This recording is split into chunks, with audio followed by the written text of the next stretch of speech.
પણ મારી પાસે પૈસા હોવા જોઈએ ને. તમારી આગળ કોઈ દી પૈસા જ ન નથી. તારા ને મારે કાંઈ નહીં. બ્રેકઅપ. કાંઈ નહીં તો કાંઈ નહીં, તારા જેવું બીજી પટાઈ લઈશ. ની કરાલ તો ભાઈ બિલ. ઓ નો હાલે તું તને જોઈ લે હવે.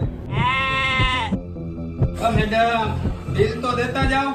બિલ ઓલાઈ નથી દીધું તમને? અરે એને તો એનું બિલ દીધું, તમે તમારું બિલ લાવો સાના માના. પણ મારી આગળ પૈસા તો નથી. આ તો તમારા પપ્પાને ફોન કરો ને અહીં આવીને પૈસા દઈ જાય. પૈસા દીધા વગર અહીંથી જવા નહીં દે.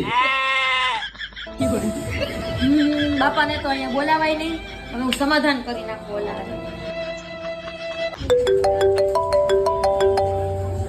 હવે તારો હું ફોન ઉપાડું દે બિલ સાની મુનીની, નકર તારા બાપાને બોલાય. વાહે પડી ગઈ હતી મારા. મને તો ફોને નથી ઉપાડતો. no, no, no, no.